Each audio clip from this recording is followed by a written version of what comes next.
L'accouchement vient de commencer. Soudain, l'état de la patiente s'aggrave. Sa tension est anormalement élevée. Madame, ouvrez les yeux. Dis-lui qu'il vienne tout de suite, hein. Madame, vous êtes toujours là? C'est une crise d'épilepsie généralisée. La survie de la mère et du bébé sont en jeu. Mais ici, les patients ne meurent jamais.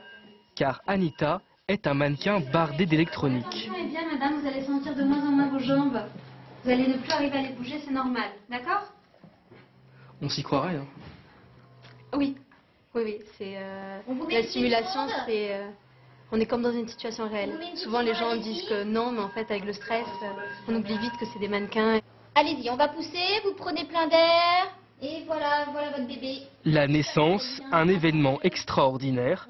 Mais pour l'équipe médicale qui en pratique plusieurs par jour, une bonne communication est primordiale. Très bien, parfait.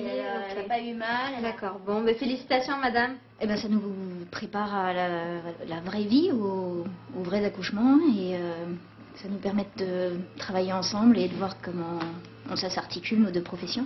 Pas des morts aujourd'hui. Non, le bébé va bien. Et la maman aussi.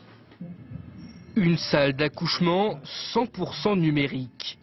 Un jeu vidéo en 3 dimensions, mais c'est très sérieux. Les internes se forment plusieurs jours dans cet hôpital virtuel d'entraînement.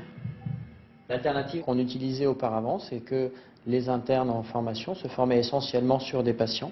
Et c'est quelque chose qui a des impacts importants, à la fois sur le plan éthique, parce que c'est associé à un certain nombre de complications, mais aussi sur le plan économique. Du virtuel au réel, retour au bloc pour Caroline, interne en 9e année. Elle prépare la pose d'une péridurale. Donc là, ça commence à faire effet ou pas? Oui. D'accord. Donc dès que vous avez mal, dès que vous ressentez une douleur, il faut appuyer. La patiente ne ressent pas forcément le stress de notre première fois parce que ce n'était pas réellement une première fois pour nous. Donc je pense que ça se passe bien du côté de la patiente, de notre côté. Et au final, sur ce moment-là, qui est quand même un des plus beaux moments de la vie d'une femme, il n'y a pas ce côté négatif du stress.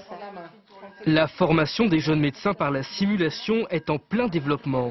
La France compte une centaine de centres de simulation médicale, soit 3 fois plus qu'il y a 2 ans.